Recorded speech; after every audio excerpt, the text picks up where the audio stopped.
Evolution पे काफ़ी ज़्यादा सवाल जवाब फिर से आ रहे हैं कि इस्लाम जो है इस एवोल्यूशन को एक्सेप्ट करता है या पार्शली उसको एक्सेप्ट करता है। और इसको गांधी साहब ने भी बड़े डिटेल में समझाया है कि बहुत से ह्यूमनॉइड में से एक जब परफेक्शन तक पहुंच गए तो फिर उसमें से हज़रत आदम को सेलेक्ट किया, और वो कुरान की आयत का रेफरेंस भी देते हैं। तो और हमें साइंस से भी अब पता चलता है कि हमें 200 मिलियन इस तरह काफ़ी एक पुराने 6-7 स्केलेटन्स डिफरेंट किस्म के हमें मिल चुके हैं, स्टेजेस मिल चुके हैं। तो क्या इस्लाम इसको किस तरीके से, इस्लाम के रूह से क्या इस्लाम इसे एक्सेप्ट करता है या इस्लाम साइंस से टकराता है? इसको किस तरीके से हम देखेंगे? मैं देख रहा हूँ आजकल बड़े क्वेश्चंस हमारे चैनल पे भी आए हैं कि एवोल्यूशन को क्यों नहीं एक्सेप्ट कर रहे मुसलमान एज अ प्रैक्टिकल एविडेंस आ रहे हैं एवोल्यूशन के दुनिया में। There is a big problem if we go that way. और मैं काफ़ी दफ़ा मैंने ये क्वेश्चन इवेड किया, आपने नोटिस किया होगा हमारी पुरानी वीडियोस में, कि मैं जान के इस सवाल की तरफ इसलिए नहीं जाता बिकॉज इसका उस मसले से इतना बड़ा ताल्लुक नहीं है जो इस वक्त मसला दुनिया को लाक है, मुस्लिम उम्मा को। बहरहाल ये क्वेश्चन इतनी दफ़ा पॉपअप हो गया कि मैं वो दोनों मसलों को इकट्ठा ही हल कर देता हूँ। एक तो सोच का मसला और एक ये जो लॉजिकल प्लेटफॉर्म क्रिएट करने की कोशिश की गई है फॉर एवोल्यूशन। सिर्फ गांधी साहब ने नहीं कहा, काफ़ी सारे और स्कॉलर्स भी हैं जो कि इस चीज़ को प्रोपेगेट करते हैं। और अब मैंने काफ़ी और मुझे वीडियोस किसी बच्चे ने लिंक में भी भेजी कि इस वक्त इस बच्चे का कोई टर्किश बच्चा है, I don't not know his name, वो भी उन्हीं को इन्वोक कर रहे हैं और काफ़ी फॉलोइंग्स हैं। I don't really care about following, Dawkins से ज़्यादा या डार्विन से ज़्यादा तो किसी की फॉलोइंग नहीं है ना। तो एवोल्यूशन का जो big daddy of the whole thought process है वो तो चार्ल्स डार्विन है। उसकी फॉलोइंग्स बिलियंस में है, मिलियंस में नहीं है। So let's just address this issue once and for all. First and foremost, as a Muslim मैं आपको एक वन लाइन स्टेटमेंट दे दूं कि Muslims can not believe in the evolution as a concept, let alone as a fact, because it counters and pierces the very core of the whole concept of creation and the purpose of human beings. Now इसकी तफसील में मैं जाता हूं क्योंकि अभी जहन में आपको कंफ्यूजन आ सकती है कि एवोल्यूशन से पर्पस तो उन्होंने वही रखा है, और बहरहाल we can go into and we will go into that. Let me just quickly run this down because ये थोड़ा सा लंबा टॉपिक हो जाएगा। सबसे पहले तो एवोल्यूशन को क्यों नहीं मान सकते हम, वो इसलिए क्योंकि अल्लाह ताला ने जितनी भी आइडेंटिकली डिफरेंट क्रिएशंस दुनिया और कायनात में बनाई है ना, उनको रेफरेंस किया है। अल्लाह ताला ने खुद रेफर किया है कि अलग अलग मखलूकात बनाई और उनको किसी के ऊपर फजीलत दी, किसी के ऊपर फजीलत दी। अब ये रेफरेंसिंग जो है ना, ये अल्लाह ताला से, फॉर एग्जांपल डिक्शनरी बताती है कि लफ्ज एग्जिस्ट करता है कि नहीं, dictionary recognises the word then that's a word. इसी तरीके से कॉन्सेप्ट कुरान बताता है कि कुरान में अगर वो कॉन्सेप्ट एग्जिस्ट करता है तो that's a recognised concept. Quran पाक ने इर्तिका का इंसानी ये जो पूरी की पूरी जर्नी है एवोल्यूशन की, उसको रिकग्नाइज दैट अलोन मेंशन ही नहीं किया। और अगर ये कॉन्सेप्ट पहले से होता तो अल्लाह ताला इसको रद्द या तस्दीक कर देते तो रिकग्निशन मिल जाती। अब इसके पीछे जवाब क्या मैं देता हूं, मैं आपको अभी बता देता हूं। सबसे पहले तो इस्लाम की इस पूरी की पूरी जर्नी को समझने की कोशिश करें कि इस्लाम, अल्लाह ताला ने क्या बताया, जर्नी क्या है, और एज अ मुस्लिम फिर क्या क्या चीजें हमें, कौन कौन से सतून तोड़ने पड़ जाएंगे, उन सतूनों के ऊपर कौन कौन सी इमारतें खड़ी हुई हैं वो खुद ही गिर जाएंगी आपके जहन में अगर हमने ये सतून हिला दिए तो। सबसे पहले तो अल्लाह ताला ने खुद बता दिया कि अल्लाह ताला ने जन्नत के अंदर आदम और हवा को जब बनाया तो फिर उनको बताया कि ये फलां जो दरख्त है इसका फल नहीं खाना तुमने। नाउ दैट्स अ कॉन्सेप्ट जो कि इस्लाम रिकग्नाइज करता है इस बात को। अब जन्नत से फिर जमीन पे उतारा का लफ्ज है कुरान पाक में, उतारा। Now that's a clear recognition and a conceptual development of all human beings that this world, this planet is not a part of Jannah. अहादीस की कसीर तादाद है इसके ऊपर कि जन्नत जमीन से कितने फासले पे दूर है, दोज़ख कहां पे है, आसमान के दरवाजे खुलेंगे ही नहीं दोज़खियों के लिए, आसमान के दरवाजे कुरान पाक में बताया, और जन्नतियों के लिए आसमान के दरवाजे खुल जाएंगे। इसका मतलब है जन्नत is a proper constellation somewhere up in heavens. Now जन्नत से जब आदम को उतारा तो इस कॉन्सेप्ट को पूरी तरह तकमील मिल जाती है कि yes somewhere in the heavens Allah Taala ने आदम और हवा को रखा हुआ था और फिर दुनिया में खिलाफत दे के एक निज़ाम को चलाने के लिए दुनिया में भेजा। सजा के तौर पे नहीं भेजा, ये क्रिश्चियन बिलीफ है सजा के तौर पे भेजने की। इस्लाम की पूरी बिलीफ ये है कि अल्लाह ताला ने बनाए ही आदम को ज़मीन के ऊपर इस निज़ाम और खिलाफत को चलाने के लिए था, अपना खलीफा मुकर्रर किया।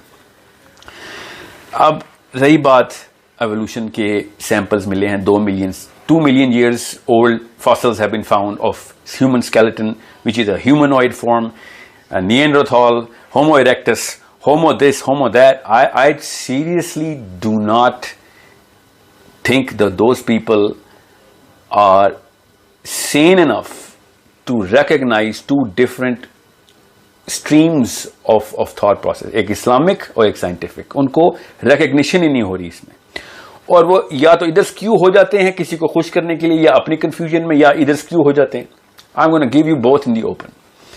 अगर हज़रत आदम को जन्नत में बनाया गया था और जन्नत से जमीन पे उतारा गया था लिटरली कुरान पाक के थ्रू, तो ये बाकी के जितने भी जो सैंपल्स थे ना, जो कि बाकी के जो इस वक्त की नई जो एक सोच आ गई है कि काफी सारे आदम के सैंपल बनाए गए थे आदमी के, और उनमें से जो सबसे बेस्ट क्रिएशन थी जो पूरी तकमील तक पहुंच गई, खूब सवार लिया जब, तब अल्लाह ताला ने इनको आदम को सेलेक्ट कर लिया इनमें से, क्योंकि जमा का सीखा है कुरान पाक में इस आयत पे। तो दुनिया में वो कैसे मिल रहे हैं आपको सैंपल्स? अगर वो सैंपल्स वो वाले ह्यूमनॉइड्स के दुनिया में मिल रहे हैं आपको, तो फिर आदम भी दुनिया में ही बनाए गए थे। अगर आदम को जन्नत में बनाया गया था, या समझ लें आपके ख्याल से तो दुनिया में बनाया गया तो फिर जन्नत में लेके जाया गया और वहां पे रहने के लिए, ऐसा तो कुछ भी नहीं है कुरान पाक में। अब मैं बताता हूं ये वजह क्यों यहां पे क्यों आती है, ये मसला इंसानी दिमाग में क्यों आता है। बहरहाल अभी दोनों चीजें इकट्ठी लेके नहीं चल सकती। You can not have it both ways. Either Adam अलैहिस्सलाम was created and was staying in heaven and he was sent down to earth, hence all of those if you go through your concept, तो वाकई के सारे sample of humanoids भी जन्नत की जमीनों में होने चाहिए थे, दुनिया में नहीं पाए जा सकते वो। और Adam was created inside the planet earth till the perfection of that specimen, that prototype, and then he was sent और raised to heaven, and then where he ever lived, and then he was sent back to earth. Now this is a concept which is not Islamic. So आपकी इस theory को तो यहीं पे ही fracture हो जाना चाहिए कि आदम को ये रिटर्न टिकट क्यों दे रहे हैं, दुनिया में बनाने के बाद जन्नत और जन्नत में वापस फिर दुनिया, ये रिटर्न टिकट का कोई ताल्लुक नहीं है इस्लाम से। अब रही बात आपका ये क्वेश्चन है कि वो 2 मिलियन ईयर्स पुराने सैंपल कैसे मिल रहे हैं फॉसिल्स के, इससे सिर्फ एक बात सबूत मिल सकता है। अगर मैं ये 1 मिनट के लिए मान लूं, which I totally disagree with the way they date those fossils, There is such a big dispute in the way they date fossils। ये अगर आप उस लिटरेचर को पढ़ें जो कि मैंने बड़ी तफसील से पढ़ लिया है, कि इतनी बड़ी डिस्प्यूट है कि उसको किस तरीके से आप more than 10,000 years और more than 100,000 years की डेटिंग कर देते हैं वो किसी फॉसिल को। यहां तक कि फॉसिल की एक लेयर होती है, उस लेयर के अंदर वो देखते हैं कि किस डिग्री तक मेरे पास लेयर्स जो है ना वो फॉसिल की हैं, और जितनी ज्यादा लेयर्स होती हैं वो उतने सालों का इंतखाब करते हैं जब when they actually date that specimen of whatever bone or stone or wood that they actually want to date. Up just because there are more layers, they are actually putting more thousands and millions of years on it. I am going to give you that. मैं ये भी आपकी बात मानने के लिए तैयार हूं कि वो 2 मिलियन साल पुराना फॉसिल ह्यूमन ढांचे का मिल गया, ह्यूमनॉइड का। उससे हजरत आदम का क्या ताल्लुक आपने निकाल लिया? ये एक आपकी अपनी थॉट है कि जिसमें 3000 और 5000 साल से हजरत आदम को आपने शुरू कराया। ऐसी तो कोई थॉट नहीं है इस्लाम में कि कोई नंबर फिक्स किया होगा आदम कितने पुराने। हजरत आदम को मतलब 15,000 साल पहले की मेरे पास सुमेरियन सिविलाइजेशन की डेटिंग मिल गई है। तो हमारे जो इस वक्त का कॉन्सेप्ट बना हुआ है कि 6000 साल पहले आदम को आना ही आना था, तो उससे पहले ही हजरत नूह के खिलाफ की सुमेरियन डेटिंग और मेसोपोटामियन और इवन मायन भी। I am not going to quote the dates of all of these civilizations, but they are at least, according to the same science, at least 16,000 years ago. So जो current psychology जिसके खिलाफ आपने कहा है ना कि ये वाली psychology तो जो 6000 साल पुराने आदम हैं, तो वो जो humanoids हैं वो तो पहले ही होने चाहिए आदम से, ऐसा कुछ भी नहीं है। कुछ भी नहीं पता, किसी भी वसूख से हम ये नहीं कह सकते कि आदम ओरिजिनली किस साल में दुनिया में एंटर हुए। बहरहाल again is not hitting the core of the argument that you are actually presenting. तो कोर यही है कि अगर हर आदम जन्नत में थे तो उनसे पहले के तमाम तर अगर एक्सपेरिमेंट हुए हैं अल्लाह ताला की तरफ से, तो वो सारे जन्नत की स्पेसिमेंस हैं, दुनिया में नहीं वो लाए गए। हज़रत आदम पुराने तमाम तर कौमों को दुनिया में नहीं ले आए जो उनसे पहले बनी थी, जिनमें से हज़रत आदम को चुना गया।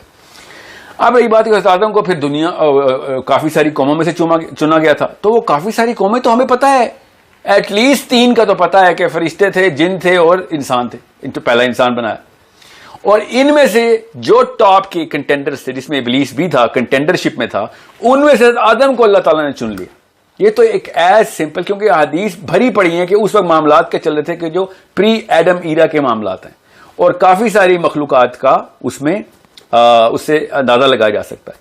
मगर अल्लाह ताला ने जब आदम को इनमें से चुन लिया तो इसका मतलब यह था कि द क्रिएशन जो कि तमाम तर अल्लाह ताला ने बनाई है, हाँ तमाम हेवंस में, ये मुसलमान होने के नाते ही आपको बता रहा हूं, कुरान पाक खुद सबूत दे रहा है कि हर आसमान के अंदर कई सारी मखलूकात है। हम तो सबसे निचले आसमान के एक छोटे से सैयारे में हैं, इस आसमान में भी बहुत सारी मखलूकात हो सकती हैं। और हदीसें एंड ऑफ टाइम्स की भी भरी पड़ी हैं और रेगुलरली भी पड़ी हैं कि जिसमें बेशबहा किस्म की मखलूकात का अल्लाह ताला ने जिक्र किया है, जिनकी शक्लें, जिनकी अकलें दोनों मौजूद हैं और अलग अलग तरह की हैं, बेशबहा। और वो कब की हैं ये भी हमें नहीं पता। तो इसका मतलब है इन तमाम मखलूकात में से आदम को चुन लिया गया। आपने जो आर्गुमेंट दिया कि वो पहले स्पेसिमेंस बनाए और जब स्पेसिमेन परफेक्ट हो गया तो उनमें से हज़रत आदम को चुन लिया, तो सॉरी, वो एक अकली, इसे पैराडॉक्स कहते हैं कि हज़रत आदम पहले स्पेसिमेन है अपनी प्रोटोटाइप के, तो फिर इनका सीगा उनके ऊपर आ ही नहीं सकता, क्योंकि वो वाले सारे के सारे प्रोटोटाइप्स आदम की उस जो है ना हैयत तक कंप्लीट हुए ही नहीं थे। यू कैन नॉट पुट के मैंने सब्जी और फल में से टमाटर चुन लिया, या आपने सब्जियों में से टमाटर चुनना है या फलों में से कोई सेब चुनना है। यू कैन नॉट से मैंने सब्जी और फल इकट्ठी की और मैंने उनमें से टमाटर निकाल लिया। This as simple as I can make it for you, because it's such a paradoxical statement when you are saying कि there were different stages of the human being, but as soon as it became a human being, he was selected amongst those human beings. They were not human beings. Now you yourself say कि वो होमो sapien के level तक तो नहीं पहुंचे थे, because उनकी gene code तो जो कोड का जो कॉम्बिनेशन है वो उस वक्त परफेक्ट नहीं हुआ था। तो एक क्रोमोसोम से बंदर बनता है इंसान का, बाकी का सारा मामला वही होता है। एक क्रोमोसोमल चेंज से इंसान और बंदर में फर्क है। तो हम ये नहीं कह सकते कि 50,000 इंसानों में से मैंने एक बंदर को चुन लिया, या उनमें से 50,000 बंदरों में से एक इंसान को चुन लिया, या वो बंदर है या वो इंसान है। Even though that's a finer difference than the one that you are actually claiming that they were humanoids within a differential matrix. अब रही बात कि एवोल्यूशन इटसेल्फ के मैं क्यों इतने खिलाफ हूं, इस्लाम इटसेल्फ क्या पे काउंटर करता है, ये तो आपकी इस रैशनैल को मैं बता रहा था कि आप दुनिया में अगर रखते हैं तो फिर कंप्लीट कर लेता हूं इस बात को कि अगर समझ लें कि ह्यूमनॉइड्स दुनिया में मिल गए और वो वाकई हज़रत आदम से एवोल्यूशन करते करते हज़रत आदम बने, तो फिर हज़रत आदम दुनिया में ही थे, जन्नत में थे ही नहीं। यहीं पे कोई जन्नत का बाग था, जो कि एक आलिम ने बताया भी हुआ कि वो जो अदन का कॉन्सेप्ट है ना, वो दुनिया में ही एक इलाका अल्लाह ताला ने ज़मीन में बना दिया था, और वो एक पहाड़ी थी, तो इसलिए नीचे उतरने की बात की है कि नीचे ज़मीन में उतार दिया। That's as preposterous as I can possibly understand a human being can go to, कि जन्नत दुनिया में रखी जाए और सारी हदीसें कैंसिल कर दूं मैं उसके ऊपर कि जो कि जन्नत की हैं, और आसमान के दरवाजों वाली भी सारी आयतें कैंसिल कर दूं और बताऊं कि आदम भी दुनिया में ही बनाए गए थे, और दुनिया में एक पहाड़ी के ऊपर रखे हुए थे, कोई प्लेटो था, उससे फिर अल्लाह ताला ने नीचे जमीन पे भेज दिया। इट इज अभी वो जो दरख्त है जिसका वो जो फल खा लिया, वो शैतान की वो साजिशें, जन्नत और जो मामलात अल्लाह ताला ने जो क्रिएशन की है, वो सारा का सारा आपने सतून हिला के ज़मीन पे फेंक दिया। अब मैं आपको बताता हूँ मसला क्यों आ रहा है, फिर मैं आता हूँ एवोल्यूशन की तरफ, क्योंकि एक बात ज़रूरी है। ये जो कॉन्सेप्ट है ना, अलिफ रा दुआ, दुआद का अर्द, ये जो अर्द का कॉन्सेप्ट है ना, ये चूंकि मुसलमान जो है ना ये कंफ्यूज कर देते हैं आपस में एक दूसरे को। हालांकि अल्लाह ताला ने खुद इस कॉन्सेप्ट को एज अ जनरल कॉन्सेप्ट बताया कि जितने भी मामलात जमीनी मट्टी के हैं, जिस क्ले के हैं, जिसके कॉम्बिनेशन से stone and all of that different isotopes बनते हैं क्ले के, ये सारे के सारे मामलात को अल्लाह ताला अर्द कहते हैं। और जो आसमान है उसकी डेफिनेशन बिल्कुल अलग तरीके से है, और हर आसमान की कॉम्पोजिशन अलग है, इसलिए उसको समावाद कहा जाता है। इसको वरना समा ही कह देते अगर इनकी कॉम्पोजिशन एक जैसी ही होती सातों आसमानों की। इसका मतलब है हर आसमान की कॉम्पोजिशन ही फर्क है उस एटमॉस्फेयर की। अब साइंस के थ्रू तो एटमॉस्फेयर वैक्यूम का है, अल्लाह ताला ने तो इसको वैक्यूम कभी भी नहीं कहा। अल्लाह ताला ने तो बताया ये सब्सटेंस है पूरा, और पानी की मिसाल लेके बताया कि जमीन और सूरज जैसे तैर रहे हैं इसके अंदर, जैसे नहीं तैर रहे हैं। और आइंस्टाइन ने मान लिया कि यार लगता तो ऐसे ही कि तैर रहे हैं, because the fabric of space and time.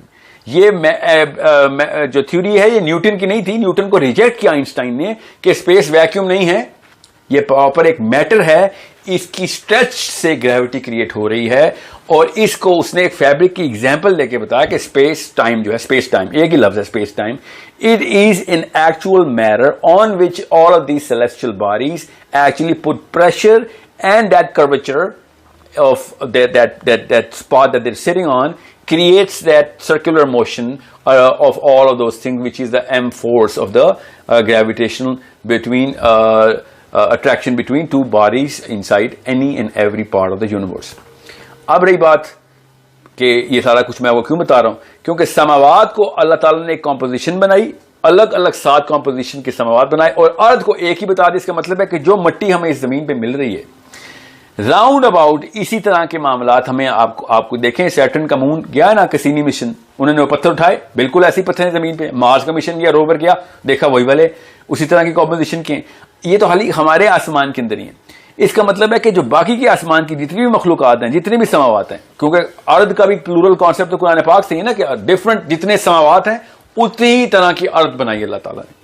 7 आसमान बनाए सूरत तलाक में, और इन्हीं की मिसाल के तौर पे अर्थ भी बनाई प्लूरल।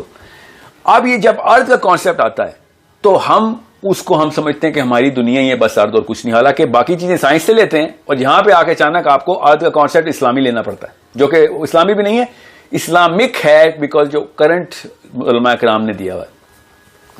साहबा की ये साइकोलॉजी नहीं थी, वो मैं किसी और वीडियो में प्रूव कर चुका हूं, इसलिए वो बाकी की देख लें। मैं वैसे आपको बता दूं कि अल्लाह ताला ने सूरह हिजर में आदम की क्रिएशन के लिए जो लफ्ज मिट्टी का इस्तेमाल किया ना, वो टोटली डिफरेंट वर्ड है वो मिट्टी ही, मगर वो टोटली डिफरेंट वर्ड है जो कि किसी और मिट्टी के साथ जो तुराब का लफ्ज में नहीं आता। वो हम का लफ्ज इस्तेमाल किया, और वो हम ही का लफ्ज है जो जुल्करनैन को जाके किसी और आसमान में जो प्लेनेट मिले उसको मैं हमिया ही बोला अल्लाह ने।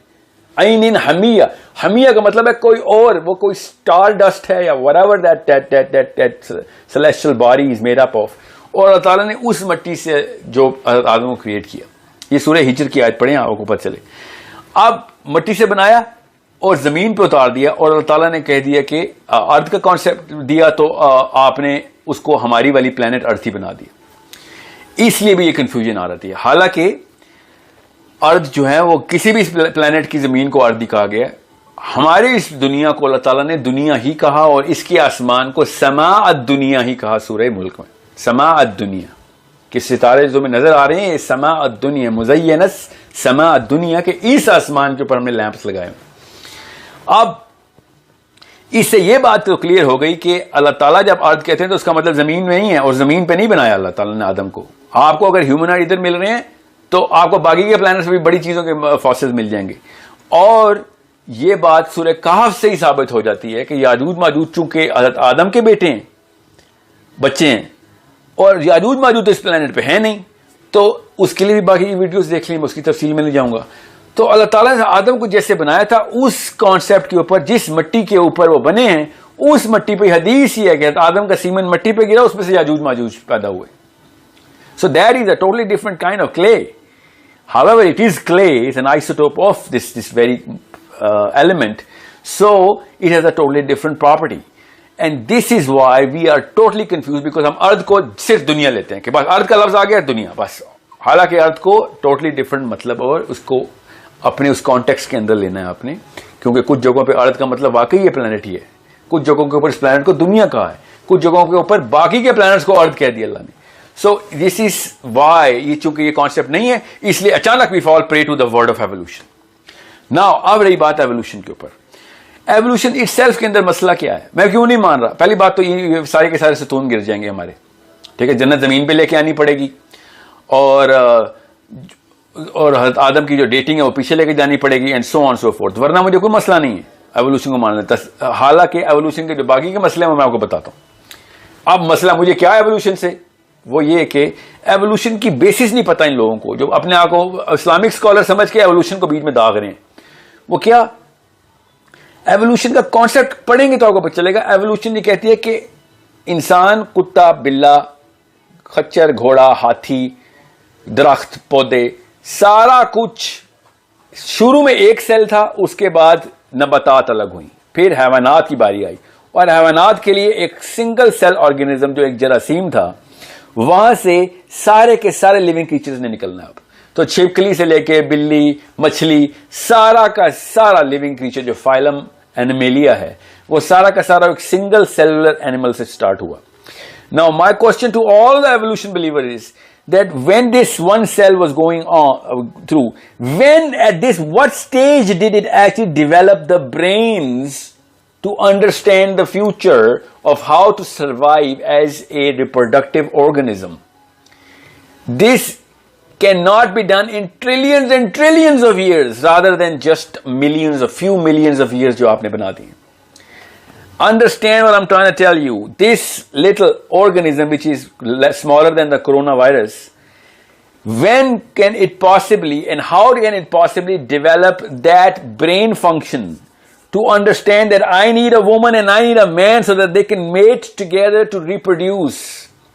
This is such a preposterous equation which is not possible to be done. For example, मतलब आप किसी भी इस चीज को करंट स्टेट के ऊपर देखें और उसकी इंटेलेक्चुअल वैल्यू देखें, आप अगर इंटेलेक्चुअल वैल्यू भी, वो भी जो एक्सट्रैपोलेट करके ना रिवर्स इंजीनियर करके पीछे सिंगल सेल तक लेके जाता है, because the stage at which it had to develop a brain to do all of whatever we can possibly do right now, at that stage it cannot possibly have been could be evolved to reproduce another female for itself.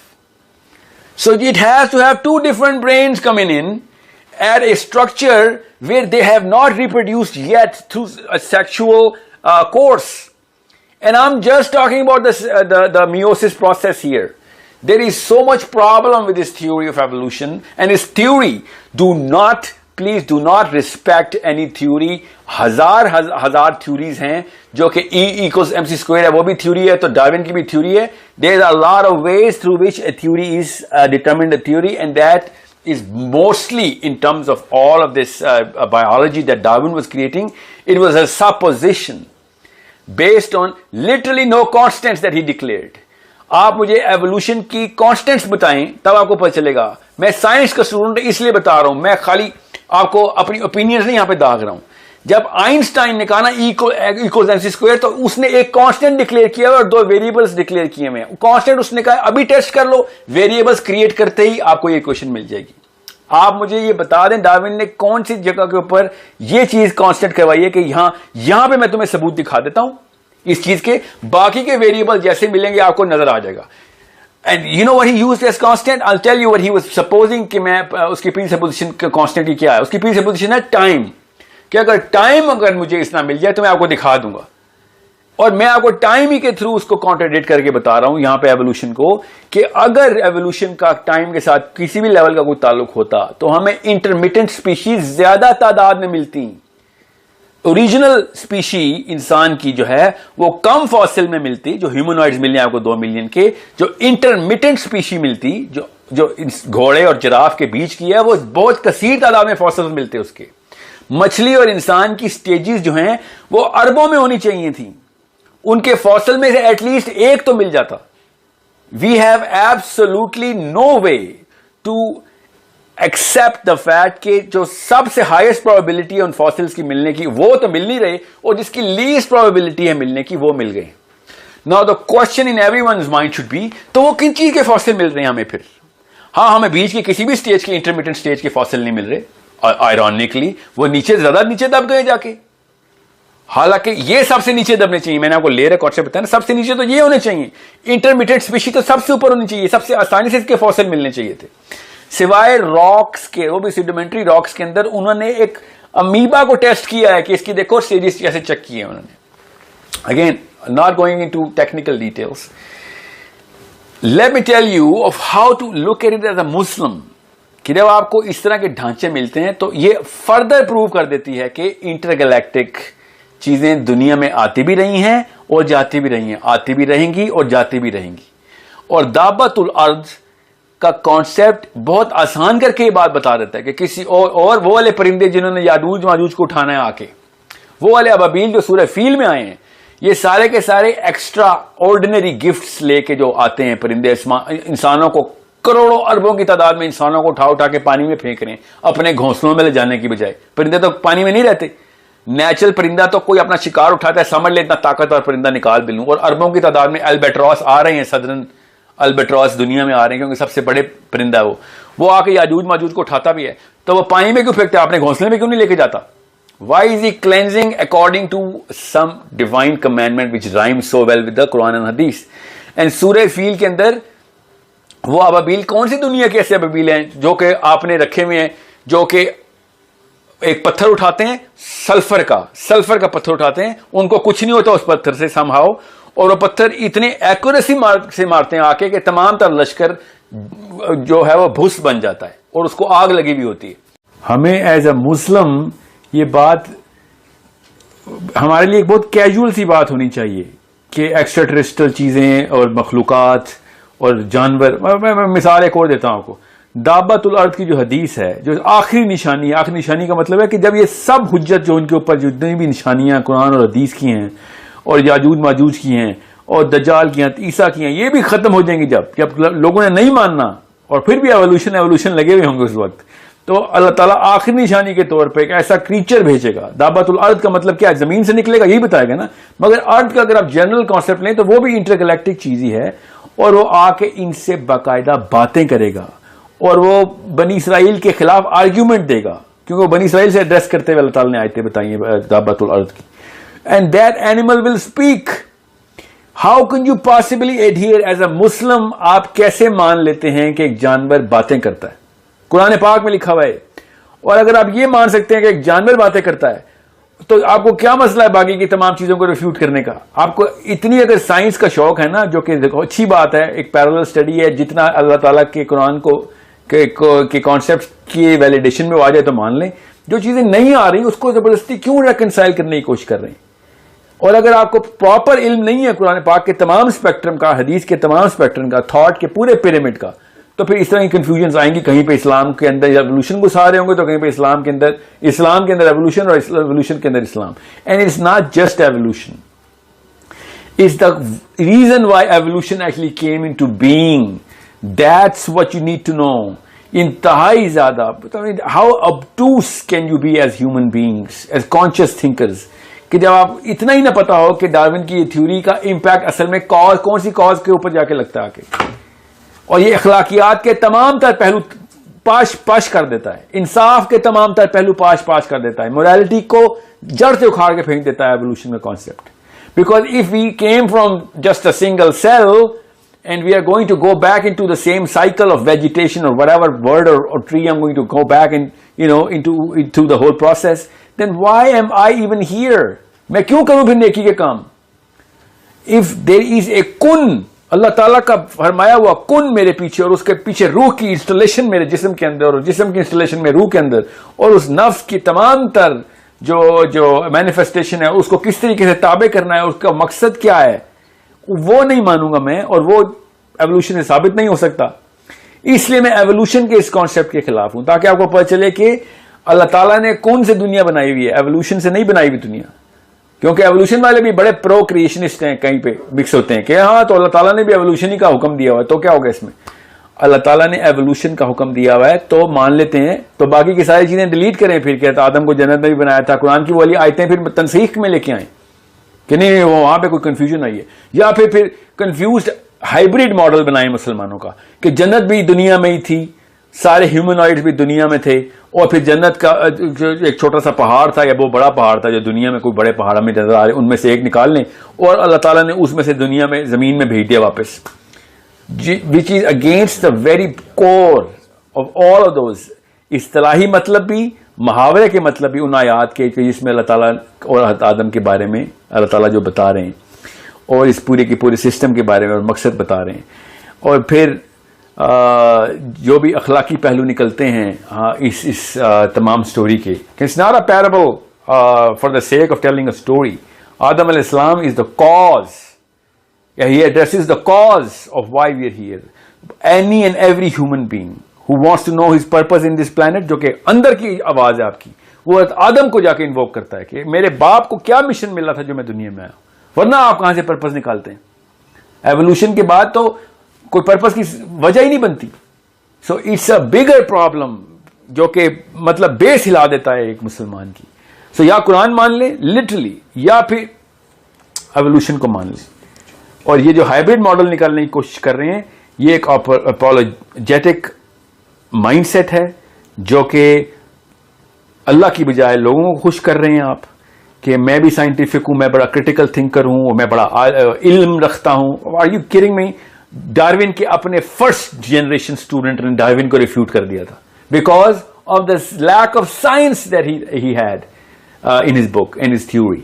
And this is a very political movement evolution के पीछे जो चल रही है इस वक्त। आपको अगर इतना ही नहीं पता कि पॉलिटिक्स किस लेवल पे इन्वॉल्व है एवोल्यूशन की, चर्च और चर्च के खिलाफ क्यों इतनी मूवमेंट की डार्विनिस्टिक फिलोसफर्स ने, किस किस तरह के मुल्क इस वक्त इस कॉन्सेप्ट को अपनी डॉक्ट्रिन में डालने के लिए मजबूर हुए हैं, तो आपको तो सियासत का पता ही, वर्ल्ड व्यू तो क्लियर ही नहीं हुआ आपका।